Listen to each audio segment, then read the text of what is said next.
ਵਾਹਿਗੁਰੂ।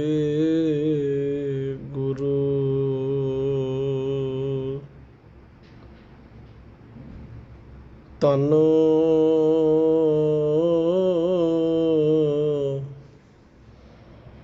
ਵਾਹਿਗੁਰੂ।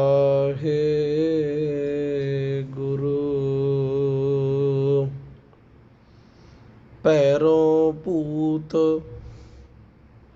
ਸੀਤਲਾ ਤਾਵੈ, ਖਰ ਬਾਹਨ ਬਹੁ ਚਾਰ ਉਡਾਵੈ। ਹੋਂ ਤੋ ਏਕ ਰਮਈਆ ਲੈ ਹੋਂ, ਆਨ ਦੇਵ ਬਦਲਾਵਨ ਦੈ ਹੋਂ। शिव शिव करते जो नर ध्यावै, बरद चढ़े डौरू डमकावै। महामाई की पूजा करै, नरसै नार होए अवतरै। तू कहित होहि तू कहियत ही आद भवानी, मुक्त की बरिया कहाँ छपानी। गुरमत राम नाम कह मीता, प्रणवै नामा इਉਂ ਕਹੈ ਗੀਤਾ। ਵਾਹਿਗੁਰੂ ਸਾਹਿਬ ਜੀ। ਏਕਾ ਮਾਈ ਜੁਗਤ ਬਿਆਈ, ਤਿੰਨ ਚੇਲੇ ਪ੍ਰਵਾਨ। ਇੱਕ ਸੰਸਾਰੀ ਇੱਕ ਭੰਡਾਰੀ, ਇੱਕ ਲਾਏ ਦੀਵਾਨ। ਜਿਮ ਤਿਸ ਭਾਵੈ ਤਿਵੇਂ ਚਲਾਵੈ, ਜਿਵ ਹੋਵੈ ਫੁਰਮਾਨ। ਉਹ ਵੇਖੈ ਉਹਨਾਂ ਨਦਰ ਨ ਆਵੈ, ਬਹੁਤਾ ਏ ਵਿਡਾਨ। ਆਦੇਸ ਤਿਸੈ ਆਦੇਸ, ਆਦ ਅਨੀਲ ਅਨਾਦ ਅਨਾਹਤ। ਜੁਗ ਜੁਗ ਏਕੋ ਵੇਸ। ਪਰਮ ਸਨਮਾਨਯੋਗ ਜੁਗੋ ਜੁਗ ਅਟਲ, ਚਵਰ ਛਤਰ ਤਖਤ ਦੇ ਮਾਲਕ, ਸ਼ਬਦ ਗੁਰੂ ਸਮੁੱਚੀ ਮਨੁੱਖਤਾ ਨੂੰ ਸਾਂਝਾ ਉਪਦੇਸ਼ ਬਖਸ਼ਣ ਵਾਲੇ, ਗੱਦੀ 'ਤੇ ਵਿਰਾਜਮਾਨ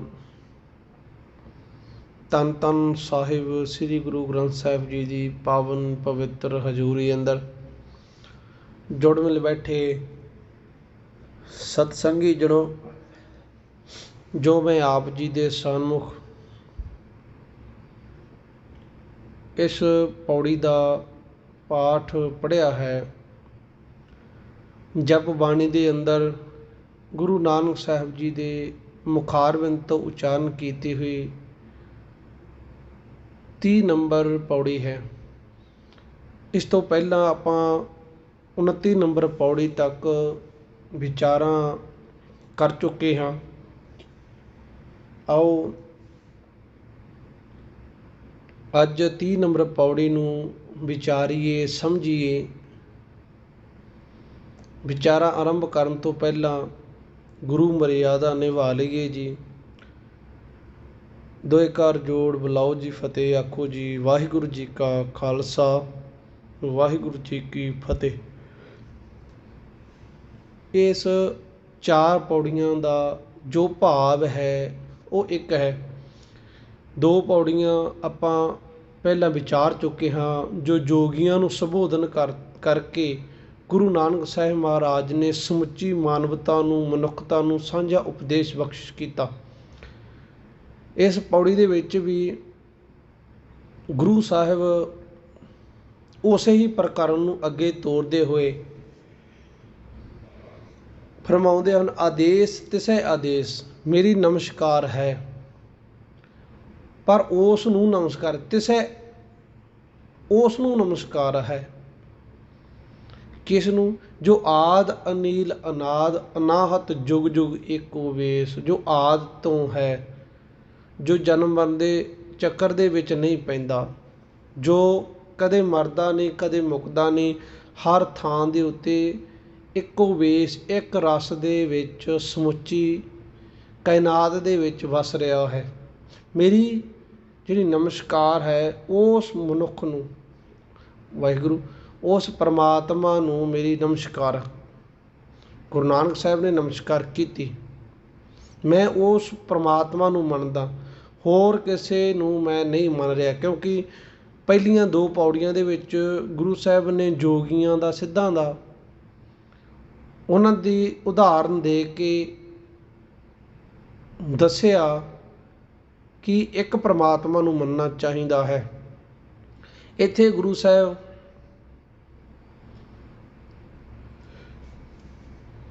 ਬਖਸ਼ਿਸ਼ ਕਰ ਰਹੇ ਹਨ। ਏਕਾ ਮਾਈ, ਏਕਾ ਮਾਈ, ਇਕੱਲੀ ਮਾਈ, ਮਾਈ ਦਾ ਮਤਲਬ ਮਾਇਆ।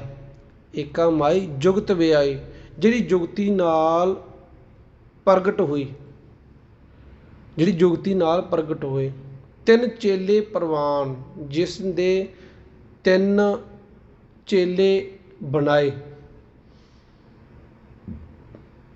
ਇੱਕ ਮਿਥ ਹੈ ਕਿ ਇੱਕ ਔਰਤ ਆਪਣੇ ਆਪ ਦੇ ਵਿੱਚ ਪ੍ਰਗਟ ਹੋਈ, ਕਿਸੇ ਦੇ ਧਰਮ ਦੇ ਖਿਲਾਫ ਨਹੀਂ, ਕਿਸੇ ਦੇ ਮਜ਼ਹਬ ਦੇ ਜਾਂ ਕਿਸੇ ਦੀ ਮਤ ਦੇ ਖਿਲਾਫ ਨਹੀਂ। ਜੋ ਗੱਲ ਪਾਵਨ ਬਾਣੀ ਦੇ ਵਿੱਚ ਲਿਖੀ ਹੈ, ਉਹ ਇੱਕ ਇੱਕ ਗੱਲ, ਇੱਕ ਇੱਕ ਸ਼ਬਦ ਸੱਚ ਹੈ। ਇੱਕ ਮਿੱਥ ਸੀ, ਜੋ ਇੱਕ ਮਾਈ ਆਪਣੇ ਆਪ ਦੇ ਵਿੱਚ ਪ੍ਰਗਟ ਹੋਈ, ਉਹਨੂੰ ਕਿਸੇ ਨੇ ਨਹੀਂ ਬਣਾਇਆ, ਉਹ ਆਪਣੇ ਆਪ ਦੇ ਵਿੱਚ ਪ੍ਰਗਟ ਹੋਈ। ਉਸ ਨੇ ਸਰੀਰ ਦੇ ਉੱਤੇ ਛਾਲਾ ਹੋਇਆ, ਉਸ ਨੇ ਉਸ ਛਾਲੇ ਨੂੰ ਭੰਨਿਆ ਤਾਂ ਬ੍ਰਹਮਾ ਪੈਦਾ ਹੋਇਆ। ਇੱਦਾਂ ਦੀ ਮਿੱਥ ਹੈ।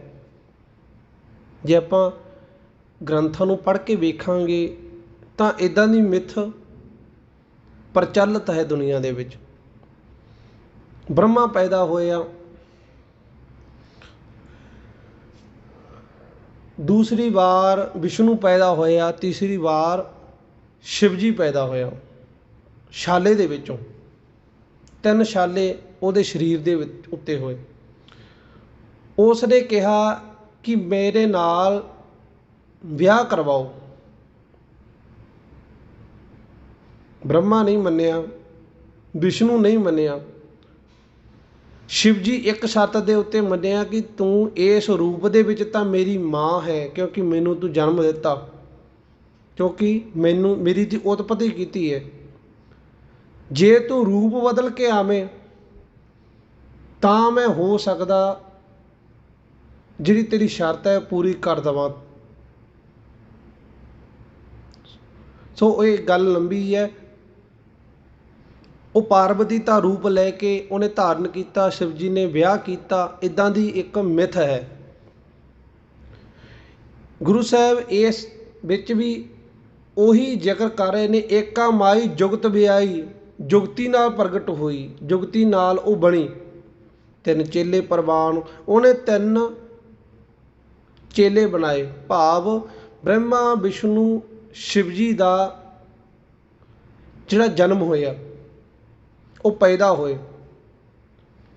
ਹੁਣ ਜਦੋਂ ਕੋਈ ਸਿੱਖ ਗੁਰੂ ਨੂੰ ਮੰਨਣ ਵਾਲਾ ਵੀ ਇਹ ਬਾਣੀ ਪੜ੍ਹਦਾ ਹੈ, ਇਹ ਪੌੜੀ 30 ਨੰਬਰ ਪੌੜੀ ਪੜ੍ਹਦਾ ਹੈ, ਜਪ ਬਾਣੀ ਦੀ 30 ਨੰਬਰ ਪੌੜੀ ਪੜ੍ਹਦਾ ਹੈ ਤਾਂ ਉਹ ਇਹੀ ਸੋਚਦਾ ਹੈ ਕਿ ਇਹ ਗੁਰੂ ਨਾਨਕ ਸਾਹਿਬ ਕਹਿ ਰਹੇ ਨੇ, ਗੁਰੂ ਨਾਨਕ ਸਾਹਿਬ ਮੰਨ ਰਹੇ ਨੇ। ਪਰ ਨਹੀਂ, ਗੁਰੂ ਨਾਨਕ ਸਾਹਿਬ ਇਹ ਮੰਨ ਨਹੀਂ ਰਹੇ ਕਿ ਇੱਦਾਂ ਹੋਇਆ ਹੈ। ਗੁਰੂ ਨਾਨਕ ਸਾਹਿਬ ਉਹਨਾਂ ਦੇ ਗ੍ਰੰਥਾਂ ਦੇ ਵਿੱਚੋਂ ਉਦਾਹਰਨ ਦੇ ਕੇ ਦੱਸ ਰਹੇ ਨੇ ਕਿ ਇੱਦਾਂ ਦੀ ਗੱਲ ਸੀ। ਪਰ ਅਸਲ ਗੁਰੂ ਨਾਨਕ ਸਾਹਿਬ ਦੀ ਗੱਲ ਕੀ ਹੈ? ਗੁਰੂ ਨਾਨਕ ਸਾਹਿਬ ਦੀ ਵਿਚਾਰ ਕਿਹੜੀ ਹੈ? ਉਹ ਹੈ ਆਦੇਸ ਤਿਸੈ ਆਦੇਸ, ਆਦ ਅਨੀਲ ਅਨਾਦ ਅਨਾਦ ਜੁਗ ਜੁਗ ਏਕੋ ਵੇਸ। ਮੈਂ ਉਹਨੂੰ ਮੰਨਦਾ ਜਿਹੜਾ ਜੁਗ ਜੁਗ ਏਕੋ ਵੇਸ ਹੈ, ਹਰ ਥਾਂ ਤੇ ਉੱਤੇ ਵਸ ਰਿਹਾ ਹੈ, ਜਿਹੜਾ ਜਨਮ ਮਰਨ ਦੇ ਚੱਕਰਾਂ ਦੇ ਵਿੱਚ ਨਹੀਂ ਪੈਂਦਾ, ਜਿਹੜਾ ਜਨਮਦਾ ਨਹੀਂ ਨਾ ਹੀ ਉਸ ਦੀ ਮੌਤ ਹੁੰਦੀ ਹੈ, ਮੈਂ ਉਸ ਨੂੰ ਮੰਨਦਾ। ਆਦ ਅਨੀਲ ਅਨਾਦ ਅਨਾਹਤ ਜੁਗ ਜੁਗ ਏਕੋ ਵੇਸ। ਇੱਕ ਰਸ ਸਾਰੀ ਕਾਇਨਾਤ ਦੇ ਵਿੱਚ ਵਸ ਰਿਹਾ ਹੈ, ਵਰਤ ਰਿਹਾ ਹੈ।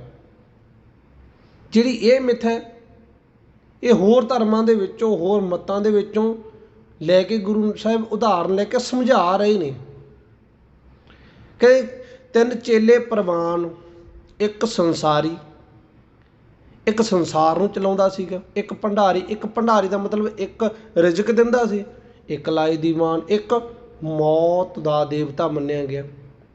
ਬ੍ਰਹਮਾ ਸੰਸਾਰ ਦੀ ਉਤਪਤੀ ਕਰਨ ਵਾਲਾ ਮੰਨਿਆ ਜਾਂਦਾ ਹੈ। ਇਹ ਮੰਨਿਆ ਜਾਂਦਾ ਹੈ ਕਿ ਜਿਹੜਾ ਸੰਸਾਰ ਦੀ ਉਤਪਤੀ ਕਰਦਾ ਹੈ ਉਹ ਬ੍ਰਹਮੇ ਦੀ ਡਿਊਟੀ ਲਾਈ ਹੈ ਪ੍ਰਮਾਤਮਾ ਨੇ। ਦੂਜੇ ਨੰਬਰ 'ਤੇ ਜਿਹੜਾ ਸੰਸਾਰ ਨੂੰ ਰਿਜ਼ਕ ਦੇ ਰਿਹਾ ਉਹ ਵਿਸ਼ਨੂੰ ਦੀ ਡਿਊਟੀ ਲਾਈ ਹੈ। ਤੀਜੇ ਨੰਬਰ 'ਤੇ ਜਿਹੜਾ ਸੰਸਾਰ ਦਾ ਸੰਘਾਰ ਕਰ ਰਿਹਾ ਹੈ ਉਹ ਸ਼ਿਵ ਜੀ ਦੀ ਡਿਊਟੀ ਲਾਈ। ਇੱਦਾਂ ਦੀ ਮਿੱਥ ਸੰਸਾਰ ਦੇ ਵਿੱਚ ਪ੍ਰਚਲਿਤ ਹੈ। ਜਿਸ ਦੀ ਇਸ ਦੇ ਉੱਤੇ ਸ਼ਰਧਾ ਹੈ, ਜਿਸ ਦਾ ਮਤ ਇਹ ਕਹਿ ਰਿਹਾ ਹੈ, ਉਹਨੂੰ ਮੁਬਾਰਕ, ਉਹ ਮੰਨੇ, ਉਸ ਨੂੰ ਮੁਬਾਰਕ। ਪਰ ਸਿੱਖ ਦੇ ਲਈ ਜਿਹੜਾ ਗੁਰੂ ਗ੍ਰੰਥ ਸਾਹਿਬ ਨੂੰ ਮੰਨਦਾ ਜਾਂ ਗੁਰੂ ਨਾਨਕ ਸਾਹਿਬ ਦੀ ਗੱਲ ਮੰਨ ਰਿਹਾ, ਕਹਿੰਦਾ ਕਿ ਗੁਰੂ ਨਾਨਕ ਸਾਹਿਬ ਮੇਰੇ ਗੁਰੂ ਨੇ, ਗੁਰੂ ਨਾਨਕ ਸਾਹਿਬ ਨੂੰ ਗੁਰੂ ਮੰਨਦਾ। ਗੁਰੂ ਨਾਨਕ ਸਾਹਿਬ ਕਹਿ ਰਹੇ ਨੇ ਇੱਕ ਸੰਸਾਰੀ, ਇੱਕ ਭੰਡਾਰੀ, ਇੱਕ ਲਾਏ ਦੀਵਾਨ। ਇੱਦਾਂ ਦੀ ਮਿੱਥ ਦੁਨੀਆ ਦੇ ਵਿੱਚ ਪ੍ਰਚਲਿਤ ਸੀ। ਇਹਦੀ ਗਵਾਹੀ ਜਦੋਂ ਆਪਾਂ ਭਗਤ ਨਾਮਦੇਵ ਜੀ ਦਾ ਸ਼ਬਦ ਪੜ੍ਹਦੇ ਹਾਂ, 874 ਅੰਗ ਦੇ ਉੱਤੇ ਗੌਂਡ ਰਾਗ ਦੇ ਵਿੱਚ ਭਗਤ ਨਾਮਦੇਵ ਸਾਹਿਬ ਵੀ ਕਹਿੰਦੇ ਨੇ, ਉਹ ਰਾਓ ਵਾਲੇ ਬੰਦ ਦੇ ਵਿੱਚ ਕਹਿੰਦੇ ਨੇ, ਹਉ ਤੋਂ ਇੱਕ ਰਮਈਆ ਲੈ ਹੋ, ਮੈਂ ਤਾਂ ਇੱਕ ਰਮਈਆ ਲੈ ਲਿਆ। ਆਨ ਦੇਵ ਬਦਲਾਵਣ ਦੇ ਹੋ, ਆਨ ਦੇਵ ਹੋਰ ਦੇਵਤੇ, ਦੇਵੀ ਦੇਵਤੇ ਮੈਂ ਬਦਲਾ ਦਿੱਤੇ, ਮੈਂ ਇੱਕ ਰਮਈਆ ਲੈਤਾ। ਹੁਣ ਆਪਣੇ ਘਰਾਂ ਦੇ ਵਿੱਚ, ਪਿੰਡਾਂ ਦੇ ਵਿੱਚ ਉਹ ਸਮਾਨ ਵੇਚਣ ਆਉਂਦੇ ਨੇ ਜਿਨ੍ਹਾਂ ਨੂੰ ਆਪਾਂ ਕਵਾੜੀਏ ਕਹਿ ਦਿੰਦੇ ਹਾਂ। ਉਹ ਸਾਥੋਂ ਰੱਦੀ ਲੈਂਦੇ ਨੇ, ਪੇਪਰਾਂ ਦੀ ਰੱਦੀ ਜਾਂ ਕੋਈ ਕੰਚ, ਬੋਤਲਾਂ, ਇੱਦਾਂ ਦਾ ਕੁਝ ਜਿਹੜਾ ਕਵਾੜ ਕਹਿ ਰਹੇ ਨਾ, ਕਵਾੜ ਲੈਂਦੇ ਨੇ ਅਤੇ ਸਾਨੂੰ ਜਿਹੜੀ ਚੰਗੀ ਚੀਜ਼ ਹੈ, ਜਿਹੜੀ ਸਾਡੀ ਜ਼ਿੰਦਗੀ ਦੇ ਵਿੱਚ ਕੰਮ ਆਉਣ ਵਾਲੀ ਹੈ, ਜਾਂ ਕੋਈ ਜੱਗ ਲੈ ਲਿਆ, ਕੱਪ ਲੈ ਲਿਆ, ਗਲਾਸ ਲੈ ਲਏ, ਚਾਹ ਪੁੰਨੀ ਲੈ ਲਈ, ਜਿਹੜੀਆਂ ਚੀਜ਼ਾਂ ਸਾਡੀ ਜ਼ਿੰਦਗੀ ਵਿੱਚ ਕੰਮ ਆਉਣ ਵਾਲੀਆਂ ਨੇ ਉਹ ਅਸੀਂ ਲੈ ਲੈਂਦੇ ਹਾਂ ਅਤੇ ਉਹ ਜਿਹੜਾ ਰੱਦੀ ਹੈ ਉਹ ਉਹਨੂੰ ਦੇ ਦਿੰਦੇ ਹਾਂ, ਬਦਲਾ ਲੈਂਦੇ ਹਾਂ। ਰੱਦੀ ਦਿੱਤੀ ਅਤੇ ਉਹ ਤੋਂ ਜਿਹੜੀ ਕੰਮ ਵਾਲੀ ਚੀਜ਼ ਹੈ ਉਹ ਅਸੀਂ ਲੈ ਲੈਂਦੇ ਹਾਂ। ਭਗਤ ਨਾਮਦੇਵ ਸਾਹਿਬ ਵੀ ਇੱਦਾਂ ਦੀ ਗੱਲ ਹੀ ਕਰ ਰਹੇ ਨੇ। ਕਹਿੰਦੇ ਨੇ, ਆਨ ਦੇਵ ਹਉ ਤਾਂ ਏਕ ਰਮਈਆ ਲੈ ਹੋ, ਮੈਂ ਇੱਕ ਰਮਈਏ ਨੂੰ ਹਾਸਲ ਕੀਤਾ। ਰਮਈਆ ਮੈਂ ਆਪਣੀ ਜ਼ਿੰਦਗੀ ਦੇ ਵਿੱਚ ਲਾਗੂ ਕਰ ਲਿਆ। ਮੈਂ ਰਮਈਏ ਨੂੰ ਹਾਸਲ ਕੀਤਾ, ਮੈਂ ਰਮਈਆ ਦਿੱਤਾ, ਕਿਹਦੇ ਬਦਲੇ? ਰਮਈਆ ਮੈਂ ਲੈ ਲਿਆ। ਆਨ ਦੇਵ ਬਦਲਾਵਣ ਦੇਵ, ਜਿਹੜੇ ਆਨ ਦੇਵ ਹੋਰ ਦੇਵੀ ਦੇਵਤੇ ਨੂੰ ਮੈਂ ਮੰਨ ਰਿਹਾ ਸੀ, ਮੈਂ ਉਹਨਾਂ ਨੂੰ ਆਪਣਾ ਕਰਤਾ ਧਰਤਾ ਮੰਨਦਾ ਸੀ। ਮੈਨੂੰ ਮੰਨ ਰਿਹਾ ਸੀ ਕਿ ਮੇਰੀ ਜ਼ਿੰਦਗੀ ਦੇ ਵਿੱਚ ਜੇ ਕੋਈ ਸੁੱਖ ਦੇ ਸਕਦਾ ਹੈ ਤਾਂ ਇਹ ਦੇਵੀ ਦੇਵਤੇ ਨੇ।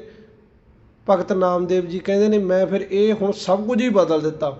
ਮੈਂ ਉਹਨਾਂ ਨੂੰ ਬਦਲ ਕੇ ਮੈਂ ਇੱਕ ਰਮਈਏ ਨੂੰ ਹਾਸਲ ਕੀਤਾ। ਮੈਂ ਰਮਈਏ ਦੇ ਲੜ ਲੱਗਿਆ, ਇੱਕ ਪ੍ਰਮਾਤਮਾ, ਇੱਕ ਰੱਬ ਦੇ ਲੜ ਲੱਗਿਆ। ਇਹ ਨਾਮਦੇਵ ਸਾਹਿਬ 874 ਅੰਗ ਦੇ ਉੱਤੇ ਗੌਣ ਰਾਗ ਦੇ ਵਿੱਚ ਪਾਵਨ ਵਾਕ ਦੇ ਵਿੱਚ ਦੱਸ ਰਹੇ ਨੇ। ਹੁਣ ਅੱਗੇ ਚੱਲੀਏ, ਭਗਤ ਨਾਮਦੇਵ ਕੀ ਕਹਿਣਾ ਚਾਹੁੰਦੇ ਨੇ। ਭੈਰੋਂ ਭੂਤ ਸੀਤਲਾ ਧਾਵੈ। ਭੈਰੋਂ, ਇੱਕ ਭੈਰੋਂ ਜਿਹਦੀ ਕੋਈ ਸ਼ਕਲ ਚੰਗੀ ਨਹੀਂ, ਭੈੜੀ ਸ਼ਕਲ ਹੈ, ਰੰਗ ਕਾਲਾ, ਇੱਕ ਭੈਰੋਂ ਹੋਇਆ, ਭੈਰੋਂ ਮੰਨਿਆ ਜਾਂਦਾ ਹੈ। ਉਹ ਸ਼ਿਵ ਜੀ ਦੇ 8 ਰੂਪਾਂ ਦੇ ਵਿੱਚੋਂ ਇੱਕ ਰੂਪ ਹੈ, ਇੱਕ ਸ਼ਿਵ ਜੀ ਦਾ ਭੈਰੋਂ ਮੰਨਿਆ ਜਾਂਦਾ ਹੈ। ਭੂਤ ਵਰਗਾ ਯਾਨੀ ਕਿ ਡਰਾਵਣੀ ਸ਼ਕਲ ਦਾ, ਜਿਹਦਾ ਜੰਮੂ ਦੇ ਵਿੱਚ ਮੰਦਿਰ ਹੈ। ਹੁਣ ਗੁਰੂ ਭਗਤ ਨਾਮਦੇਵ ਸਾਹਿਬ ਦੱਸ ਰਹੇ ਨੇ, ਕਹਿੰਦੇ ਭੈਰੋਂ ਭੂਤ ਸੀਤਲਾ ਧਾਵੈ। ਸੀਤਲਾ ਜਿਹਨੂੰ ਆਪਾਂ ਚੇਚਕ ਵੀ ਕਹਿ ਦਿੰਦੇ ਹਾਂ, ਸੀਤਲਾ ਆਪਾਂ ਉਹ ਸਰੀਰ ਦੇ ਉੱਤੇ ਫਿੰਸੀਆਂ ਨਿਕਲਦੀਆਂ ਨੇ ਸੀਤਲਾ ਦੀਆਂ।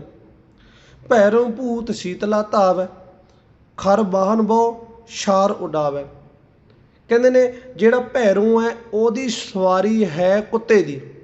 ਉਹ ਜਿਹੜੀ ਸਵਾਰੀ ਕਰਦਾ, ਜਿਹਦੇ ਉੱਤੇ ਸਫ਼ਰ ਕਰਦਾ, ਉਹ ਕੁੱਤੇ ਦੀ ਸਵਾਰੀ ਹੈ। ਕੋਈ ਗੱਡੀ 'ਤੇ ਜਾਂਦਾ, ਕੋਈ ਮੋਟਰਸਾਈਕਲ 'ਤੇ ਜਾਂਦਾ, ਉਹਦੀ ਸਵਾਰੀ ਕੁੱਤੇ ਦੀ ਸਵਾਰੀ ਕਰਕੇ ਇੱਕ ਥਾਂ ਤੋਂ ਦੂਜੀ ਥਾਂ 'ਤੇ ਜਾਂਦਾ, ਇਹ ਮੰਨਿਆ ਜਾਂਦਾ। ਜਿਹੜੀ ਸੀਤਲ ਹੈ, ਸੀਤਲਾ ਦੀ ਸਵਾਰੀ ਹੈ ਖੋਤਾ, ਖਰ ਵਾਹਨ ਬਹੁ ਛਾਰ ਉਡਾਵੈ। ਹੁਣ ਭਗਤ ਨਾਮਦੇਵ ਸਾਹਿਬ ਕਹਿੰਦੇ ਨੇ ਜਿਨ੍ਹਾਂ ਨੂੰ ਤੁਸੀਂ ਪੂਜੋਗੇ, ਹੁਣ ਜਿਹੜਾ ਕੋਈ ਪਰਮਾਤਮਾ ਨੂੰ ਪੂਜ ਰਿਹਾ, ਪਰਮਾਤਮਾ ਨੂੰ ਮੰਨ ਰਿਹਾ,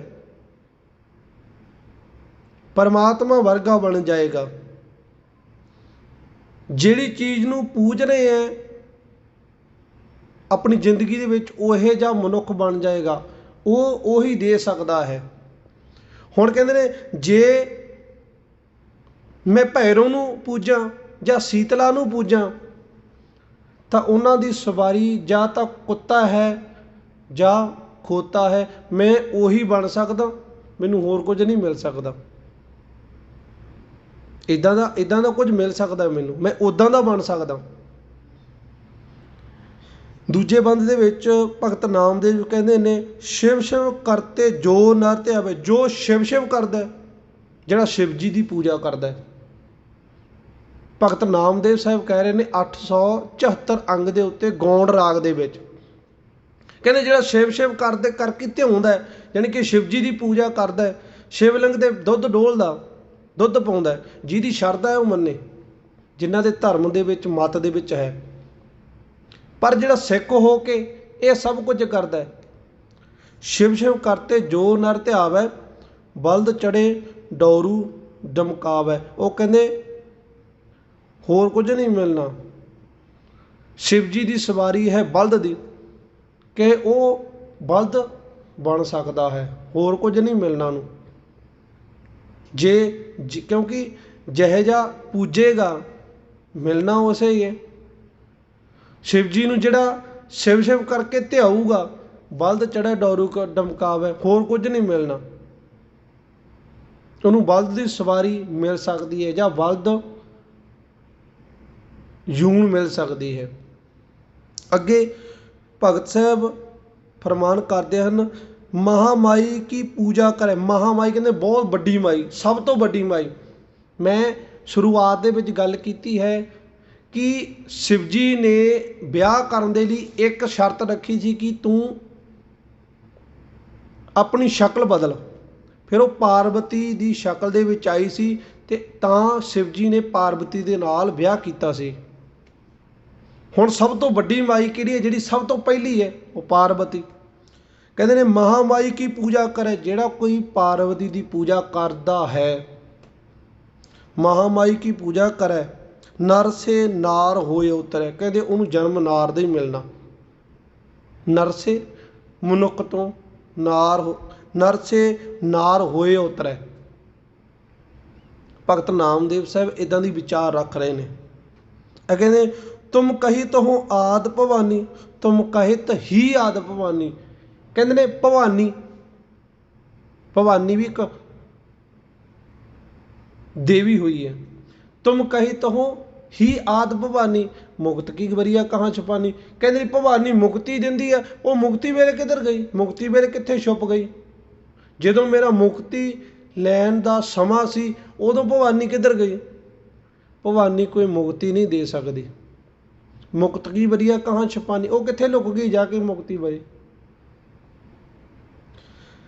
तुम कहत ही आद भवानी मुक्त की बरिया कहाँ छुपानी। फिर कहते ने गुरमत राम नाम गहो मीता। हे मित्र हे प्यारे, गुरमत राम नाम गुरु दे राही, गुरु दे सन्मुख हो गए राम नाम नूं गहो फड़। राम नाम नूं अपनी जिंदगी दे विच लागू कर। तेरी जिहड़ा सफल जीवन होना तां होना जे तू राम दे नाम दे नाल अपना चित जोड़ेगा।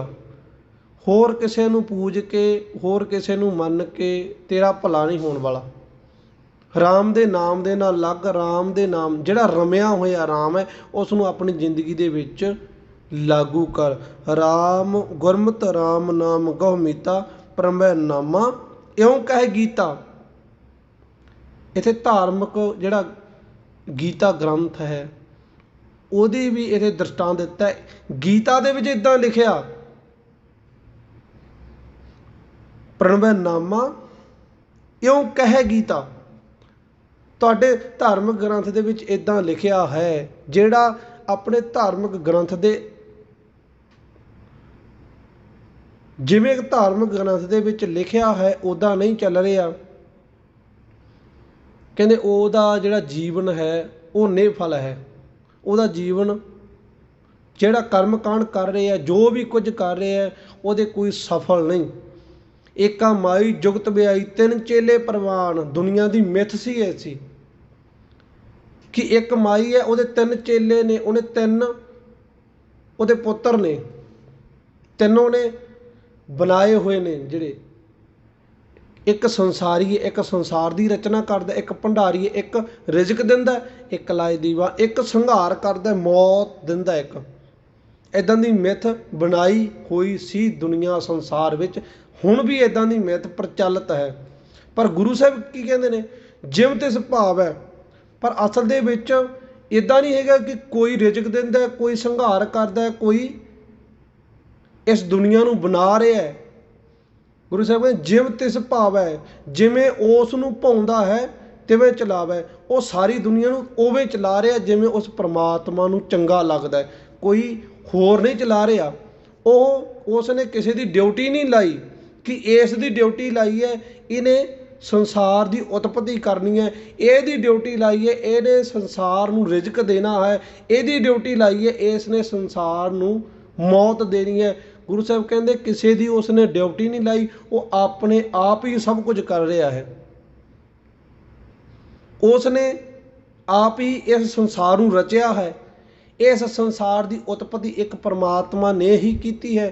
ਉਹੀ सब दे विच वरत के इस परमात्मा इस संसार दे विच वरत के सब नूं रिजक भी वो परमात्मा ही दे रहा है। ये नहीं कि उसने किसी होर दी ड्यूटी लाई है। तो गुरु साहब कहते ने जिम तिस भाव है, जिमें उन्होंने भाउंदा है, जिमें उन्होंने चंगा लग रहा है तिवें चलावे। तां उस तरह ही इस संसार नूं चला रहा है वो परमात्मा, जिमें उन्होंने चंगा लग रहा। कोई होर शक्ति ऐसी नहीं कि जो संसार नूं रिजक देवे जां उहदा संघार करे जां उहदी उत्पत्ति करे। वो एक परमात्मा ही है। मेरी नमस्कार उस नूं है, होर नूं मैं नमस्कार नहीं करता। क्योंकि जिहड़ा प्रकरण है प्रकरण के मुताबिक आपां समझना है। जिव तिस भावै तिवें चलावै, जिव होवै फरमान, जिवें उहदा हुक्म है फरमान है उवें सब कुछ चल रहा है। उहदे हुक्म अनुसार ही जन्म हो रहा है, मौत हो रही है, रिजक भी उहदे हुक्म के अनुसार ही सारी जिंदगी सारे संसार का जिहड़ा कार विहार चल रहा है ਉਹਦੇ हुक्म ਦੇ ਵਿੱਚ ਉਹਦੀ रजा ਦੇ ਵਿੱਚ ਚੱਲ ਰਿਹਾ है एक अकाल पुरख ਦੀ। क्योंकि किन्नी सोहनी गुरु नानक साहब ने सानू विचार दिती है, किन्नी निराली विचार गुरु नानक साहब ने सानू दिती है कि होर दे मनण दे नाल कुछ नहीं, एक परमात्मा है जो सारी संसार दी कार विहार चला रहा है। ਉਹਦੇ ਹੁਕਮ ਦੇ ਅਨੁਸਾਰ ਹੀ ਸਭ ਕੁਝ ਹੁੰਦਾ ਹੈ। ਹੁਕਮ ਦੇ ਅਨੁਸਾਰ ਹੀ ਜਨਮ ਹੁੰਦਾ ਹੈ, ਹੁਕਮ ਦੇ ਅਨੁਸਾਰ ਹੀ ਰਿਜ਼ਕ ਇੱਥੇ ਮਿਲਦਾ ਹੈ, ਹੁਕਮ ਦੇ ਅਨੁਸਾਰ ਹੀ ਉਸ ਸਰੀਰ ਦਾ ਨਾਸ ਹੋ ਜਾਂਦਾ ਹੈ। ਜਿਵੇਂ ਤਿਸ ਭਾਵੇਂ ਤਿਵੇਂ ਚਲਾਵੇ, ਜਿਵੇਂ ਹੋਵੇ ਫਰਮਾਨ। ਜਿਵੇਂ ਉਹਦਾ ਹੁਕਮ ਹੈ, ਜਿਵੇਂ ਉਹਦਾ ਫਰਮਾਨ ਹੈ, ਜਿਵੇਂ ਉਹਦਾ ਹੁਕਮ ਹੈ, ਜਿਵੇਂ ਉਹਦੀ ਰਜ਼ਾ ਹੈ, ਸਭ ਕੁਝ ਸੰਸਾਰ ਦੇ ਵਿੱਚ ਉੱਦਾਂ ਹੀ ਚੱਲ ਰਿਹਾ ਹੈ। ਜਿਵੇਂ ਹੋਵੇ ਫਰਮਾਨ, ਉਹ ਵੇਖੈ ਉਹਨਾਂ ਨਜ਼ਰ ਨਾ ਆਵੇ। ਉਹ ਵੇਖ ਰਿਹਾ ਹੈ, ਪਰਮਾਤਮਾ ਹਰ ਇੱਕ ਨੂੰ ਵੇਖ ਰਿਹਾ ਹੈ। ਪਰਮਾਤਮਾ ਦੀ ਹਰ ਇੱਕ ਉੱਤੇ ਨਜ਼ਰ ਹੈ, ਕਿਉਂਕਿ ਹਰ ਘਟ ਘਟ ਦੇ ਵਿੱਚ ਪਰਮਾਤਮਾ ਵਸਦਾ ਹੈ। ਪਰਮਾਤਮਾ ਸਾਡੇ ਹਿਰਦੇ ਵਿੱਚ ਵੀ ਵਸ ਰਿਹਾ। ਉਹਦੀ ਸਾਰ ਇੱਕ ਇੱਕ ਗੱਲ 'ਤੇ ਸਾਡੀ 'ਤੇ ਨਜ਼ਰ ਹੈ ਉਹਦੀ। ਉਹ ਵੇਖੈ ਉਹਨਾਂ ਨਜ਼ਰ ਨਾ ਆਵੇ। ਪਰ ਅਸੀਂ ਮਨੁੱਖ ਉਸ ਪਰਮਾਤਮਾ ਨੂੰ ਨਹੀਂ ਵੇਖ ਸਕਦਾ। ਉਹ ਸਭ ਨੂੰ ਵੇਖ ਸਕਦਾ ਹੈ, ਉਹ ਸਭ ਨੂੰ ਵੇਖ ਰਿਹਾ ਹੈ। ਉਹ ਵੇਖੈ ਉਹਨਾਂ ਨਜ਼ਰ ਨਾ ਆਵੇ। ਬਹੁਤਾ ਇਹ ਵਿਡਾਈ ਹੈ, ਵਿਡਾਣ ਹੈ। ਉਹ ਸਭ ਨੂੰ ਦੇਖ ਰਿਹਾ, ਅਸੀਂ ਉਹਨੂੰ ਨਹੀਂ ਵੇਖ ਸਕਦੇ, ਕਿਉਂਕਿ ਉਹ ਸਾਡੇ ਹਿਰਦੇ ਵਿੱਚ ਹੈ। ਅਸੀਂ ਉਹਦਾ ਰੂਪ ਬਣ ਸਕਦੇ ਹਾਂ, ਉਹਦੇ ਗੁਣਾਂ ਨੂੰ ਧਾਰਨ ਕਰਕੇ ਉਹਦਾ ਰੂਪ ਬਣ ਸਕਦੇ ਹਾਂ, ਉਹਦੇ ਵਰਗੇ ਬਣ ਸਕਦੇ ਹਾਂ। ਪਰ ਉਹ ਰੱਬ ਨਹੀਂ ਬਣ ਸਕਦੇ। ਰੱਬ ਵਰਗੇ ਬਣ ਸਕਦੇ ਹਾਂ। ਸਾਡੀ ਜ਼ਿੰਦਗੀ ਦੇ ਵਿੱਚ ਗੁਣ ਹੋਣ, ਸਾਡੀ ਜ਼ਿੰਦਗੀ ਵਿੱਚ ਸਤ ਸੰਤੋਖ ਹੋਵੇ, ਚੰਗੇ ਸ਼ੁਭ ਗੁਣ ਹੋਣ, ਤਾਂ ਅਸੀਂ ਰੱਬ ਦਾ ਰੂਪ ਬਣ ਸਕਦੇ ਹਾਂ। ਤਾਂ ਹੀ ਕਿਹਾ ਸੀ ਗੁਰੂ ਨਾਨਕ ਸਾਹਿਬ ਇਸ ਪਾਵਨ ਬਾਣੀ 'ਚ ਕਹਿੰਦੇ ਨੇ, ਤੂੰ ਸਚਿਆਰੇ ਦਾ ਰੂਪ ਬਣ। ਕਿਵੇਂ ਸਚਿਆਰਾ ਹੋਈ ਹੈ, ਕਿਉਂ ਕੂੜਾ ਟੁੱਟੈ ਪਾਲ। ਸਚਿਆਰੇ ਕਿਵੇਂ ਹੋਇਆ ਜਾਵੇ, ਇਸ ਕੂੜ ਦੀ ਪਾਲ ਨੂੰ, ਕੰਧ ਨੂੰ ਕਿਵੇਂ ਤੋੜਿਆ ਜਾਵੇ।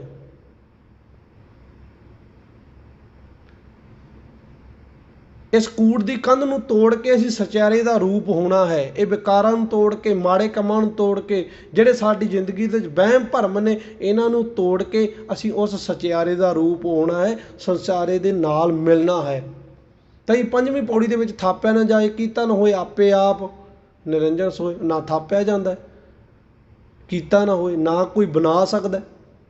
ਆਪੇ ਆਪ ਨਿਰੰਜਨ ਸੋਏ। ਉਹ ਆਪਣੇ ਆਪ ਦੇ ਵਿੱਚ ਆਪ ਹੀ ਪੈਦਾ ਹੋਇਆ ਹੈ। ਉਹ ਪਰਮਾਤਮਾ, ਉਹ ਕਿਸੇ ਨੇ ਬਣਾਇਆ ਨਹੀਂ, ਕਿਸੇ ਮਾਂ ਨੇ ਨਹੀਂ ਬਣਾਇਆ, ਕਿਸੇ ਮਾਂ ਦੇ ਪੇਟ ਤੋਂ ਜਨਮ ਲੈ ਕੇ ਨਹੀਂ ਆਇਆ, ਕਿਸੇ ਨੇ ਬਣਾਇਆ ਨਹੀਂ, ਉਹਦੀ ਘਾੜਤ ਕਿਸੇ ਨੇ ਨਹੀਂ ਘੜੀ। ਉਹ ਆਪੇ ਆਪ ਨਿਰੰਜਨ ਸੋਏ। ਅਜੂਨੀ ਸਹਿ ਭੰਗ ਆ। ਉਹ ਸਹਿ ਭੰਗ ਦਾ ਮਤਲਬ ਸੁਤੇ ਪ੍ਰਕਾਸ਼, ਆਪਣੇ ਆਪ ਦੇ ਵਿੱਚ ਪ੍ਰਕਾਸ਼ ਹੋਇਆ, ਕਿਸੇ ਨੇ ਬਣਾਇਆ ਨਹੀਂ। ਕਿਉਂਕਿ ਜਨਮੰ ਤਾਂ ਮਰਨੰ, ਜੇ ਮਨੁੱਖ ਜਨਮੇਗਾ, ਜਿਹਦਾ ਜਨਮ ਹੋਊ, ਉਹ ਮੌਤ ਵੀ ਉਹਦੀ ਹੋਣੀ ਜ਼ਰੂਰੀ ਹੈ। ਜੇ ਦਿਨ ਚੜ੍ਹਿਆ ਤਾਂ ਰਾਤ ਵੀ ਹੋਣੀ ਜ਼ਰੂਰੀ ਹੈ, ਰਾਤ ਵੀ ਹੋਵੇਗੀ। ਪਰ ਜੇ ਜਨਮਿਆ ਤਾਂ ਮਰੇਗਾ ਵੀ। ਪਰ ਉਹ ਜਨਮ ਮਰਨ ਤੇ ਰਹਿਤ ਨਾਰਾਇਣ, ਉਹ ਜਨਮ ਮਰਨ ਤੋਂ ਰਹਿਤ ਹੈ। ਸਗਲ ਥੀਤ ਪਾਸ ਡਾਰ ਰਾਖੀ, ਅਸ਼ਟਮ ਥੀਤ ਗੋਬਿੰਦ ਜਨਵਾਸੀ। ਭਰਮ ਭੂਲੇ ਨਰ ਕਰਤ ਕਚਰੈਨ, ਜਨਮ ਮਰਨ ਤੇ ਰਹਿਤ ਨਾਰਾਇਣ। ਉਹ ਨਾਰਾਇਣ ਤਾਂ ਜਨਮ ਮਰਨ ਤੋਂ ਰਹਿਤ ਹੈ, ਉਹ ਤਾਂ ਜਨਮ ਮਰਨ ਦੇ ਚੱਕਰਾਂ ਦੇ ਵਿੱਚ ਆਉਂਦਾ ਹੀ ਨਹੀਂ। ਤੁਸੀਂ ਕਿਵੇਂ ਕਹਿ ਸਕਦੇ ਹੋ ਵੀ ਆਹ ਪਰਮਾਤਮਾ ਜਨਮ ਲੈ ਕੇ ਆਏ ਧਰਤੀ ਦੇ ਉੱਤੇ। ਗੁਰੂ ਅਰਜਨ ਸਾਹਿਬ ਕਹਿ ਰਹੇ ਨੇ, ਆਪਾਂ ਪਾਵਨ ਬਾਣੀ ਦੇ ਉੱਤੇ ਪਹਿਰਾ ਦਈਏ, ਸੱਚ ਮੰਨੀਏ ਪਾਵਨ ਬਾਣੀ ਨੂੰ, ਪਰ ਅਸੀਂ ਬਾਣੀ ਨੂੰ ਨਹੀਂ ਮੰਨਦੇ। ਸਾਡੇ ਪੁਰਖਿਆਂ ਨੇ ਕਿਹਾ ਜੀ ਦੁਨੀਆ ਦੇ ਵਿੱਚ ਤਾਂ ਇਹੀ ਚੱਲ ਰਿਹਾ, ਦੁਨੀਆ ਦੇ ਵਿੱਚ ਚੱਲ ਰਿਹਾ। ਕੀ ਸਾਰੀ ਦੁਨੀਆ ਗੁਰੂ ਸਾਹਿਬਾਨਾਂ ਤੋਂ ਚੰਗੀ ਹੈ, ਸੂਝਵਾਨ ਹੈ? ਜੇ ਤਾਂ ਅਸੀਂ ਦੁਨੀਆ ਨੂੰ ਗੁਰੂ ਗ੍ਰੰਥ ਸਾਹਿਬ ਤੋਂ ਸੂਝਵਾਨ ਮੰਨ ਰਹੇ ਹਾਂ ਤਾਂ ਮੰਨੋ, ਪਰ ਜੇ ਅਸੀਂ ਗੁਰੂ ਗ੍ਰੰਥ ਸਾਹਿਬ ਨੂੰ, ਪਾਵਨ ਬਾਣੀ ਨੂੰ ਸੂਝਵਾਨ ਮੰਨਦੇ ਹਾਂ, ਗੁਰੂ ਨਾਨਕ ਸਾਹਿਬ ਤੋਂ ਲੈ ਕੇ 35 ਮਹਾਂਪੁਰਖਾਂ ਨੂੰ, ਜਿਨ੍ਹਾਂ ਦੀ ਬਾਣੀ ਗੁਰੂ ਗ੍ਰੰਥ ਸਾਹਿਬ ਦੇ ਵਿੱਚ ਅੰਕਿਤ ਹੈ, ਲਿਖੀ ਹੈ, ਜੇ ਉਹਨਾਂ ਨੂੰ ਸੂਝਵਾਨ ਮੰਨਦੇ ਹਾਂ, ਪਰ ਅਸੀਂ ਸੰਸਾਰ ਦੀਆਂ ਰੀਤੀ ਰਿਵਾਜ਼ਾਂ, ਸੱਟਾਂ ਬਹੁਤ ਵੱਜਣੀਆਂ ਨੇ, ਛੱਡਣੀਆਂ ਬਹੁਤ ਔਖੀਆਂ ਨੇ, ਕਿਉਂਕਿ ਬਹੁਤ ਲੰਮੇ ਸਮੇਂ ਦੇ ਉੱਤੋਂ ਪੁਰਖੇ ਕਰਦੇ ਹੁੰਦੇ ਨੇ, ਦਾਦੇ ਪੜਦਾਦਿਆਂ ਤੋਂ ਰੀਤਾਂ ਚੱਲੀਆਂ ਹੁੰਦੀਆਂ ਨੇ ਕਿ ਰੱਬ ਇੱਦਾਂ ਹੈ, ਇੱਥੇ ਜਾਵਾਂਗੇ ਸੁੱਖ ਮਿਲੇਗਾ, ਇੱਦਾਂ ਕਰਾਂਗੇ ਸੁੱਖ ਮਿਲੇਗਾ। ਬਹੁਤ ਰੀਤਾਂ ਰਿਵਾਜ਼ਾਂ ਨੇ ਸਾਡੇ ਸੰਸਾਰ ਦੇ ਵਿੱਚ, ਪਰ ਅਸਲ ਦੇ ਵਿੱਚ ਬਾਣੀ ਦੇ ਉੱਤੇ ਚੱਲਣਾ ਬਹੁਤ ਔਖਾ ਹੈ। ਬਾਣੀ ਨੂੰ ਆਪਣੀ ਜ਼ਿੰਦਗੀ ਵਿੱਚ ਲਾਗੂ ਕਰਨਾ ਬਹੁਤ ਔਖਾ ਹੈ। ਬਾਣੀ ਨੂੰ ਪੜ੍ਹ ਲੈਂਦੇ ਹਾਂ, ਪੜ੍ਹਨਾ ਬਹੁਤ ਸੌਖਾ ਹੈ, ਪਾਠ ਕਰਨੇ ਬਹੁਤ ਸੌਖੇ ਨੇ, ਸਹਿਜ ਪਾਠ ਅਖੰਡ ਪਾਠ ਕਰਨੇ ਬਹੁਤ ਸੌਖੇ ਨੇ, ਪਰ ਅਸਲ ਦੇ ਵਿੱਚ ਗੱਲ ਤਾਂ ਗਈ ਜੇ ਕੋਈ ਬਾਣੀ ਦੇ ਉੱਤੇ ਚੱਲ ਕੇ ਦਿਖਾਵੇ, ਬਾਣੀ ਆਪਣੀ ਜ਼ਿੰਦਗੀ ਦੇ ਵਿੱਚ ਲਾਗੂ ਕਰਕੇ ਦੇਖੇ। ਬਹੁਤ ਜਿਹੜੀਆਂ ਮਿਥਾਂ ਨੇ ਸਾਡੀਆਂ ਬਣਾਈਆਂ ਹੋਈਆਂ, ਉਹ ਬਹੁਤ ਇਹਦੇ ਸੱਟ ਵੱਜਣੀਆਂ, ਵਾਧੂ ਮਿਥਾਂ ਨੇ। ਅਸੀਂ ਦੂਜੇ ਧਰਮਾਂ ਨੂੰ ਕਹਿ ਰਹੇ ਹਾਂ ਕਿ ਉਹਦੇ ਵਿੱਚ ਇੱਦਾਂ, ਉਹਦੇ ਵਿੱਚ ਇੱਦਾਂ, ਪਰ ਸਾਡੇ ਧਰਮ ਦੇ ਵਿੱਚ ਵੀ ਬਹੁਤ ਐਸੀਆਂ ਮਿਥਾਂ ਪਾਈਆਂ ਗਈਆਂ ਨੇ, ਹੁਣ ਵੀ ਪ੍ਰਚਲਿਤ ਨੇ। ਅਸੀਂ ਜਿਹੜਾ ਗੁਰੂ ਗ੍ਰੰਥ ਸਾਹਿਬ ਤੋਂ ਕੋਹਾਂ ਦੂਰ ਆ, ਮੱਥਾ ਜ਼ਰੂਰ ਟੇਕਦੇ ਹਾਂ, ਬਾਣੀ ਜ਼ਰੂਰ ਪੜ੍ਹਦੇ ਹਾਂ, ਸਰੀਰ ਕਰਕੇ ਹੀ ਆ ਸਭ ਕੁਝ। ਗੁਰੂ ਸਾਹਿਬ ਨੇ ਕਿਤੇ ਵੀ ਸਰੀਰ ਦੇ ਨੇੜੇ ਹੋਣ ਨੂੰ ਪ੍ਰਵਾਨ ਨਹੀਂ ਮੰਨਿਆ। ਮਨ ਰਹੇ ਹਜ਼ੂਰ ਕਿਹਾ, ਜਿਹਦਾ ਮਨ ਹਜ਼ੂਰ ਹੈ, ਮਨ ਗੁਰੂ ਵੱਲ ਹੈ, ਮਨ ਗੁਰੂ ਦੇ ਕੋਲ ਹੈ, ਅਸਲ ਦੇ ਵਿੱਚ ਪ੍ਰਵਾਨ ਉਹ ਮੰਨਿਆ ਗਿਆ ਹੈ, ਨਾ ਕਿ ਜਿਹਦਾ ਸਰੀਰ ਗੁਰੂ ਦੇ ਕੋਲ ਹੈ। ਆਪਾਂ ਵੇਖਦੇ ਹਾਂ ਸਰੀਰ ਤਾਂ ਬਹੁਤ ਦਾ ਗੁਰੂ ਦੇ ਕੋਲ ਹੈ, ਸਰੀਰ ਕਰਕੇ ਤਾਂ ਬਹੁਤ ਬਾਣੀ ਪੜ੍ਹ ਰਹੇ ਹਾਂ, ਸਰੀਰ ਕਰਕੇ ਕਿੰਨੇ ਸਿੱਖ ਨੇ, ਸਿੱਖੀ ਧਰਮ ਦੀ ਗੱਲ ਕਰੀਏ ਜੇ, ਕਿੰਨੇ ਸਿੱਖ ਨੇ ਜਿਹੜੇ ਬਾਣੀ ਪੜ੍ਹ ਰਹੇ ਨੇ। ਕੀ ਸਾਰੇ ਸਿੱਖ ਗੁਰੂ ਦਾ ਰੂਪ ਹੋ ਗਏ? ਕੀ ਸਾਰੇ ਸਿੱਖ ਮਾੜੇ ਕਰਮ, ਠੱਗੀ, ਧੋਖਾ, ਬੇਈਮਾਨੀ ਕਰਨ ਨੂੰ ਛੱਡ ਗਏ? ਨਹੀਂ ਛੱਡੀ।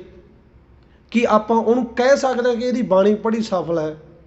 ਕਿੰਨੇ ਆਪਣੇ ਪਿੰਡ ਦੇ ਵਿੱਚ ਵੀ ਹੋਣਗੇ ਜਿਹੜੇ ਬਾਣੀ ਵੀ ਪੜ੍ਹਦੇ ਨੇ ਤੇ ਦੂਜੇ ਦਾ ਬੁਰਾ ਵੀ ਚਿਤਵਦੇ ਨੇ, ਚੁਗਲੀ ਵੀ, ਨਿੰਦਿਆ ਵੀ ਕਰਦੇ ਨੇ। ਉਹਨਾਂ ਨੂੰ ਹੋਰ ਕੋਈ ਗੱਲ ਨਹੀਂ, ਬਸ ਕਿਸੇ ਦਾ ਮਾੜਾ ਸੋਚਣ ਤੋਂ ਬਗੈਰ ਉਹਨਾਂ ਕੋਲ ਹੋਰ ਕੋਈ ਗੱਲ ਹੀ ਨਹੀਂ। ਬਾਣੀ ਜ਼ਰੂਰ ਪੜ੍ਹਦੇ ਨੇ, ਬਾਣੀ ਬਹੁਤ ਪੜ੍ਹਦੇ ਨੇ, ਪਰ ਕਿਸੇ ਦਾ ਬੁਰਾ ਚਿਤਵਨਾ ਜ਼ਰੂਰ ਹੈ। ਉਹਦਾ ਬਾਣੀ ਪੜ੍ਹੇ ਦਾ ਫਾਇਦਾ ਹੈ ਕੋਈ? ਜੇ ਗੁਰੂ ਦੀ ਗੱਲ ਹੀ ਨਾ ਮੰਨੀ, ਉਹ ਗੱਲ ਨੂੰ ਕੇਵਲ ਜ਼ੁਬਾਨ ਦੇ ਨਾਲ ਪੜ੍ਹੇ ਦਾ ਫਾਇਦਾ ਹੈ? ਆਪਾਂ ਦੂਜੇ ਧਰਮਾਂ ਨੂੰ ਕਹੀ ਜਾਂਦੇ ਹਾਂ ਕਿ ਇਹ ਆਰਤੀਆਂ ਕਰਦੇ ਨੇ ਮੂਰਤੀ ਅੱਗੇ। ਅਸੀਂ ਗੁਰੂ ਗ੍ਰੰਥ ਸਾਹਿਬ ਨੂੰ ਮੂਰਤੀ ਨਹੀਂ ਬਣਾਇਆ। ਅਸੀਂ ਗੁਰੂ ਗ੍ਰੰਥ ਸਾਹਿਬ ਦੇ ਅੱਗੇ ਥਾਲ ਦੇ ਵਿੱਚ ਦੀਵੇ ਰੱਖ ਕੇ ਸਾਡੇ ਆਰਤੀਆਂ ਨਹੀਂ ਹੋ ਰਹੀਆਂ। ਅਸੀਂ ਮਾੜੇ ਕਿਹਨੂੰ ਕਹਿੰਦੇ ਹਾਂ? ਦੂਜਿਆਂ ਨੂੰ ਮਾੜਾ ਕਹਿੰਦੇ ਹਾਂ। ਮੈਂ ਨਹੀਂ ਕਹਿੰਦਾ ਇਹ ਚੰਗੀ ਚੀਜ਼ ਹੈ, ਪਰ ਸਾਡੇ ਧਰਮ 'ਚ ਹੈ ਕਿ ਅਸੀਂ ਗੁਰੂ ਗ੍ਰੰਥ ਸਾਹਿਬ ਦੀ ਪਾਵਨ ਬਾਣੀ ਦੇ ਸਿੱਖਿਆ ਲੈ ਕੇ ਸਾਡਾ ਜੀਵਨ ਸ਼ੁਰੂ ਹੋ ਗਿਆ? ਨਹੀਂ। ਅਸੀਂ ਕਹਿ ਰਹੇ ਹਾਂ ਕਿ ਦੂਜੇ ਧਰਮਾਂ ਦੇ ਵਿੱਚ, ਮਤਾਂ ਦੇ ਵਿੱਚ ਬਲੀਆਂ ਦਿੱਤੀਆਂ ਜਾ ਰਹੀਆਂ ਨੇ, ਕਿ ਸਾਡੇ ਗੁਰਦੁਆਰਿਆਂ ਦੇ ਵਿੱਚ ਨਹੀਂ ਬੱਕਰੇ ਵੱਢੇ ਜਾ ਰਹੇ।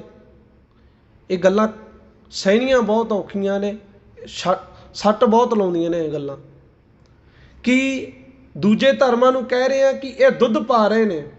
ਬਾਣੀ ਦੇ ਵਿੱਚ ਵੀ ਇਸ ਜਿਹੜਾ ਕਰਮ ਕਾਂਡ ਹੈ, ਇਸ ਨੂੰ ਰੋਕਿਆ ਗਿਆ ਹੈ, ਇਹਦੀ ਨਿਖੇਧੀ ਕਰੀ ਗਈ ਹੈ ਬਾਣੀ ਦੇ ਵਿੱਚ ਵੀ, ਕਿ ਅਸੀਂ ਥੜਿਆਂ ਦੇ ਉੱਤੇ, ਨਿਸ਼ਾਨ ਸਾਹਿਬਾਂ ਦੇ ਉੱਤੇ, ਸਾਡੇ ਗੁਰਦੁਆਰਿਆਂ ਦੇ ਵਿੱਚ, ਧਾਰਮਿਕ ਅਸਥਾਨਾਂ ਦੇ ਉੱਤੇ ਦੁੱਧ ਨਹੀਂ ਡੁੱਲ ਰਿਹਾ।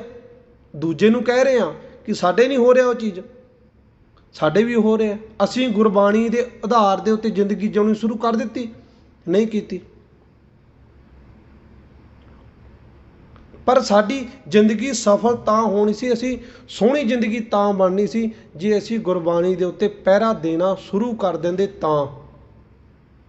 ਗੁਰੂ ਸਾਹਿਬ ਨੇ ਹੋਰ ਮਤਾਂ ਦੇ ਜਿਹੜੀ ਗਲਤ ਚੀਜ਼ਾਂ ਸੀ ਉਹ ਦੱਸੀਆਂ ਜ਼ਰੂਰ, ਪਰ ਜੇ ਇਸ ਟਾਈਮ, ਮਾਫ਼ ਕਰਨਾ, ਜੇ ਇਸ ਸਮੇਂ ਗੁਰੂ ਨਾਨਕ ਸਾਹਿਬ ਸਰੀਰ ਕਰਕੇ ਮੌਜੂਦ ਹੁੰਦੇ ਤਾਂ ਸਭ ਤੋਂ ਵੱਧ ਲਾਹਨਤਾਂ ਹੋਰਾਂ ਧਰਮਾਂ ਨੂੰ ਨਹੀਂ ਪਾਉਣੀਆਂ ਸੀ।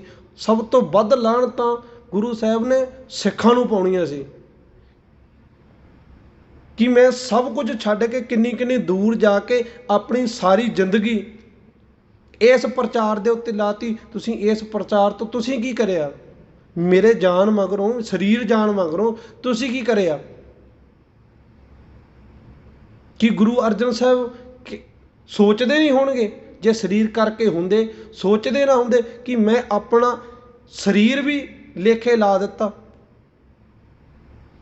ਮੈਂ ਸਰੀਰ ਲੇਖੇ ਲਾਉਣ ਤੋਂ ਵੀ ਨਹੀਂ ਡਰਿਆ। ਇਹ ਪਾਵਨ ਬਾਣੀ ਦੀ ਵਿਚਾਰ ਹਰ ਇੱਕ ਸਿੱਖ ਦੇ ਘਰ ਦੇ ਵਿੱਚ ਪਹੁੰਚੇ, ਇਸ ਕਰਕੇ ਮੈਂ ਆਪਣਾ ਸਰੀਰ ਵੀ ਲੇਖੇ ਲਾ ਦਿੱਤਾ। ਮੈਨੂੰ ਦੁਸ਼ਮਣਾਂ ਨੇ ਕਤਲ ਵੀ ਕਰ ਦਿੱਤਾ ਕਿ ਇਹ ਗੁਰਬਾਣੀ ਨੂੰ ਇਕੱਠਾ ਕਰਕੇ ਸਿੱਖਾਂ ਦੇ ਘਰ ਤੱਕ ਪਹੁੰਚਾ ਰਿਹਾ ਹੈ।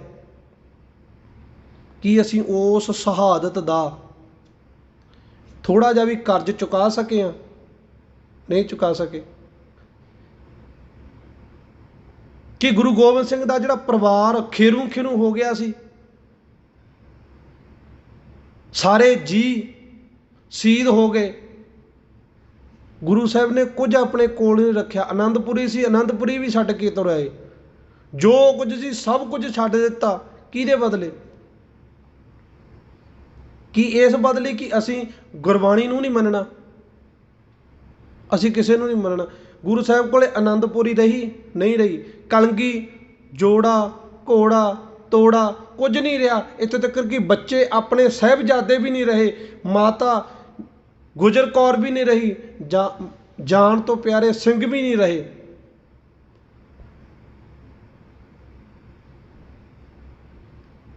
ਗੁਰੂ ਸਾਹਿਬ ਨੇ ਇਹ ਵਿਚਾਰਧਾਰਾ ਨੂੰ ਲਾਗੂ ਰੱਖਿਆ ਕਿ ਗੁਰੂ ਸਾਹਿਬ ਜੇ ਸਰੀਰ ਕਰਕੇ ਹੁਣ ਹੁੰਦੇ, ਸਭ ਤੋਂ ਵੱਧ ਲਾਹਨਤਾਂ ਕਿਹਨੂੰ ਪਾਉਣੀਆਂ ਸੀ? ਸਾਨੂੰ ਪਾਉਣੀਆਂ ਸੀ। ਇਨ ਪੁੱਤਰਨ ਕੇ ਸੀਸ ਪਰ ਬਾਰ ਦੀਏ ਸੁਤ ਚਾਰ, ਚਾਰ ਮੂੰਹ ਤੋਂ ਕਿਹਾ ਜੀਵਤ ਕਈ ਹਜ਼ਾਰ। ਸਾਨੂੰ ਕਿਹਾ ਸੀ ਆਹ ਦੇ ਕਿੰਨੇ ਹਜ਼ਾਰਾਂ ਜੀਵ ਜਿਉਂਦੇ ਨੇ, ਤੂੰ ਚਾਰ ਨੂੰ ਰੋਨੀ ਹੈ? ਆਹ ਦੇ ਕਿੰਨੇ ਹਜ਼ਾਰਾਂ ਜਿਉਂਦੇ ਨੇ। ਕਿ ਹੁਣ ਗੁਰੂ ਸਾਹਿਬ ਕਹਿ ਸਕਦੇ ਨੇ ਵੀ ਹਜ਼ਾਰਾਂ ਜਿਉਂਦੇ ਨੇ? ਕੀ ਅਸੀਂ ਬਾਬਾ ਅਜੀਤ ਸਿੰਘ ਬਣ ਸਕਦੇ ਹਾਂ? ਜੋਰਾਵਰ ਬਾਬਾ ਜੋਰਾਵਰ ਸਿੰਘ ਬਣ ਸਕਦੇ ਹਾਂ? ਬਾਬਾ ਫਤਿਹ ਸਿੰਘ, ਬਾਬਾ ਜੁਝਾਰ ਸਿੰਘ ਬਣ ਸਕਦੇ ਹਾਂ ਅਸੀਂ? ਹੁਣ ਕਹਿ ਸਕਦਾ ਸਾਨੂੰ ਕੋਈ ਇਹ ਅਜੀਤ ਸਿੰਘ ਹੈ? ਬਾਬਾ ਜੋਰਾਵਰ ਸਿੰਘ ਜਾਂ ਬਾਬਾ ਅਜੀਤ ਸਿੰਘ ਚਾਰੇ ਸਾਹਿਬਜ਼ਾਦੇ। ਕਿ ਬਾਬਾ ਅਜੀਤ ਸਿੰਘ ਜਦੋਂ ਇੱਕ ਸਿੱਖ ਕਬਰਾਂ ਦੇ ਉੱਤੇ ਜਾਂਦਾ, ਕਬਰਾਂ ਉੱਤੇ ਮੱਥਾ ਟੇਕਦਾ, ਕੀ ਗੁਰੂ ਗੋਬਿੰਦ ਸਿੰਘ ਦੇਖਦਾ ਹੋਵੇ ਖੜਾ, ਕਹਿ ਸਕਦਾ ਕਿ ਇਹ ਮੇਰਾ ਅਜੀਤ ਸਿੰਘ ਹੈ? ਨਹੀਂ ਕਹਿ ਸਕਦਾ। ਜਦੋਂ ਕੋਈ ਸਿੱਖ ਵਹਿਮਾਂ ਭਰਮਾਂ ਪਖੰਡਾ ਧਾਗੇ ਤਵੀਤ ਵਾਲਿਆਂ ਕੋਲ ਜਾਂਦਾ, ਗੁੱਗੇ ਭੈਰੋਂ ਲਾਲਾਂ ਦੇ ਮੱਥਾ ਟੇਕਦਾ, ਜਾ ਕੇ ਮੜੀਆਂ ਮਸਾਣੀਆਂ ਕਬਰਾਂ ਦੇ ਉੱਤੇ ਜਾਂਦਾ, ਕੀ ਗੁਰੂ ਸਾਹਿਬ ਕਹਿ ਸਕਦੇ ਨੇ ਇਹਨਾਂ ਦੇ ਬਦਲੇ ਮੈਂ ਆਪਣੇ ਪੁੱਤਰ ਸ਼ਹੀਦ ਕਰਾਏ ਸੀ, ਇਹਨੂੰ ਪੁੱਤਰਨ ਕੇ ਸੀਸ ਪਰ, ਇਹਨਾਂ ਨੂੰ ਮੈਂ ਪੁੱਤਰ ਬਣਾਇਆ ਸੀ ਦਮਦਮਾ ਸਾਹਿਬ ਦੀ ਧਰਤੀ ਦੇ ਉੱਤੇ? ਕੀ ਗੁਰੂ ਸਾਹਿਬ ਦੇ ਹਿਰਦੇ ਨੂੰ ਠੰਡਕ ਪਹੁੰਚੇਗੀ ਕਿ ਮੈਂ ਸਭ ਕੁਝ ਵਾਰ ਦਿੱਤਾ ਇਹਨਾਂ ਕਰਕੇ, ਇਹ ਅਕਿਰਤ ਕਾਣ ਲੋਕਾਂ ਕਰਕੇ ਮੈਂ ਸਭ ਕੁਝ ਵਾਰ ਦਿੱਤਾ? ਇਹ ਸਾਨੂੰ ਸੋਚਣਾ ਪੈਣਾ। ਸਾਨੂੰ ਸੋਚਣਾ ਪੈਣਾ ਕਿ ਗੁਰਦੁਆਰੇ ਵੀ ਆਉਣੇ ਆ,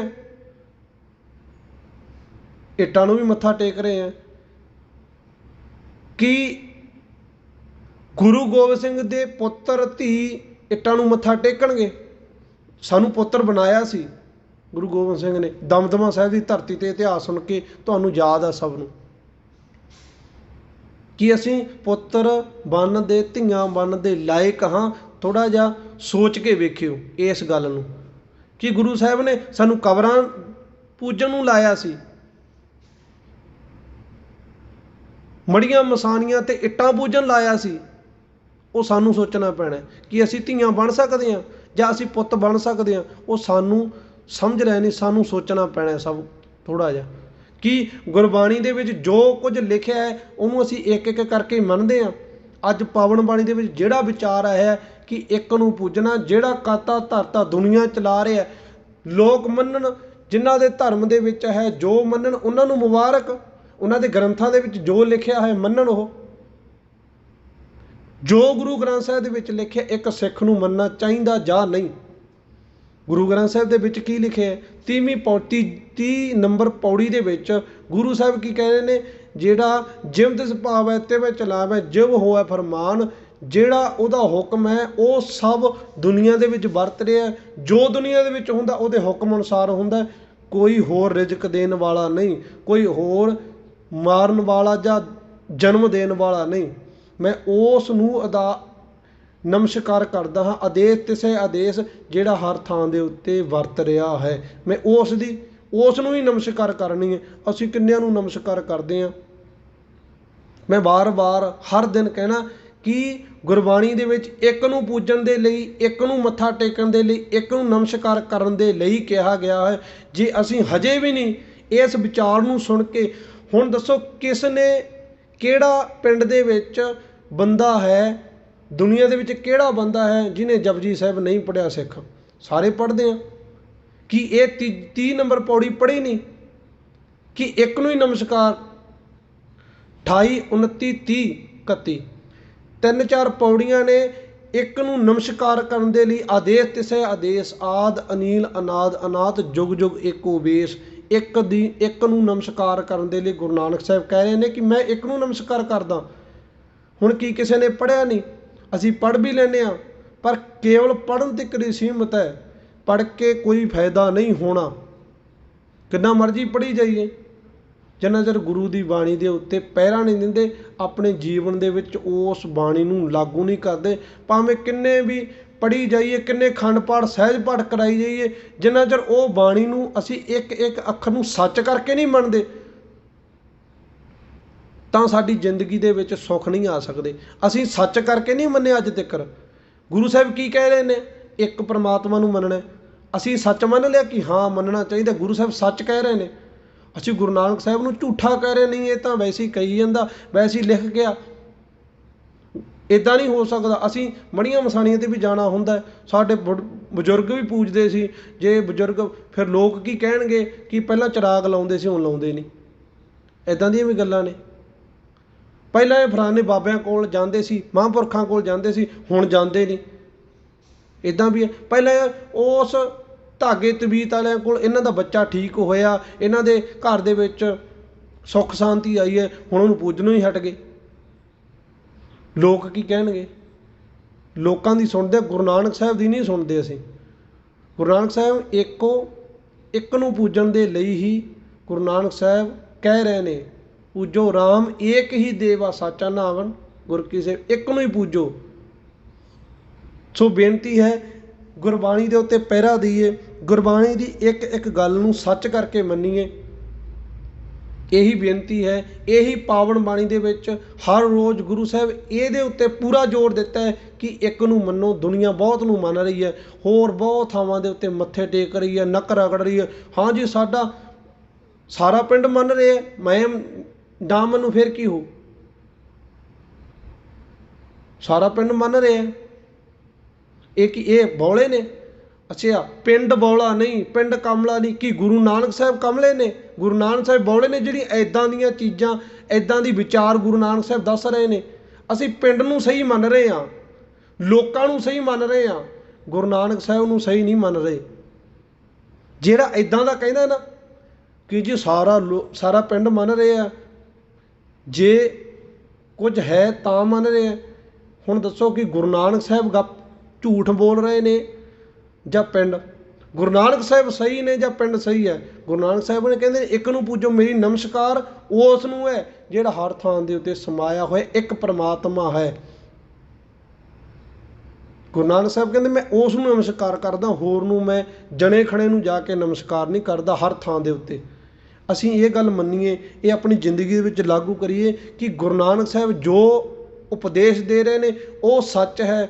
ਦੁਨੀਆ ਭਾਵੇਂ ਇੱਕ ਪਾਸੇ ਸਾਰੀ ਖੜ ਜਾਵੇ, ਪਰ ਜਿਹੜੀ ਗੱਲ ਗੁਰੂ ਨਾਨਕ ਸਾਹਿਬ ਨੇ ਕਹਿ ਦਿੱਤੀ ਉਹ ਮੇਰੀ ਜ਼ਿੰਦਗੀ ਦੇ ਵਿੱਚ ਲਾਗੂ ਹੋਣੀ ਜ਼ਰੂਰੀ, ਲਾਜ਼ਮੀ ਹੈ।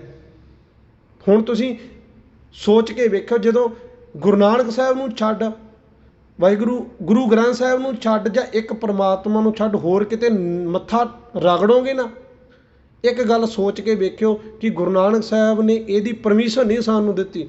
ਸਾਡਾ ਗੁਰੂ ਹੈ ਗੁਰੂ ਨਾਨਕ ਸਾਹਿਬ, ਸਾਡੇ ਪੰਥ ਦਾ ਬਾਲੀ ਹੈ, ਸਾਡੇ ਪੰਥ ਨੂੰ ਚਲਾਉਣ ਵਾਲਾ ਹੈ। ਉਸ ਨੇ ਸਾਨੂੰ ਇਹ ਪਰਮਿਸ਼ਨ ਨਹੀਂ ਦਿੱਤੀ। 30 ਨੰਬਰ ਪੌੜੀ ਉੱਥੇ ਬਹਿ ਕੇ ਪੜ੍ਹਿਓ ਕਿ ਗੁਰੂ ਨਾਨਕ ਸਾਹਿਬ ਨੇ ਕਿਹਾ ਕਿ ਇਹ ਨਮਸਕਾਰ ਕਰਨੀ ਇੱਕ ਪਰਮਾਤਮਾ ਨੂੰ ਛੱਡ ਕੇ ਹੋਰ ਕਿਸੇ ਨੂੰ ਨਮਸਕਾਰ ਕਰਨੀ ਬਣਦੀ ਹੈ ਜਾਂ ਨਹੀਂ। ਸੋਚ ਕੇ ਵੇਖਿਓ। ਉਸ ਵਕਤ ਜਦੋਂ ਤੁਸੀਂ ਕਿਸੇ ਹੋਰ ਨੂੰ ਮੱਥਾ ਟੇਕ ਰਹੇ ਹੋ, ਮੈਂ ਕਿਸੇ ਦਾ ਨਾਂ ਨਹੀਂ ਲੈਂਦਾ, ਮੈਨੂੰ ਕਿਸੇ ਦਾ ਵਿਰੋਧ ਨਹੀਂ ਮੇਰੇ, ਪਰ ਮੈਂ ਗੁਰੂ ਦੀ ਗੱਲ ਜ਼ਰੂਰ ਕਰਨੀ ਹੈ। ਮੈਂ ਕਿਸੇ ਦਾ ਵਿਰੋਧ ਨਹੀਂ ਕਰਦਾ, ਮੈਨੂੰ ਕੋਈ ਮਾੜਾ ਨਹੀਂ, ਪਰ ਮੈਂ ਗੁਰੂ ਦੀ ਗੱਲ ਜ਼ਰੂਰ ਕਰਨੀ ਹੈ। ਗੁਰੂ ਦੀ ਗੱਲ ਕਰਨੀ ਮੈਨੂੰ ਬਣਦੀ ਹੈ, ਕਿਉਂਕਿ ਜੇ ਮੈਂ ਗੁਰੂ ਦੀ ਨਾਲ ਗੱਲ ਕਰੂੰ ਮੈਂ ਵੀ ਕਰਤਘਣ ਹੈ।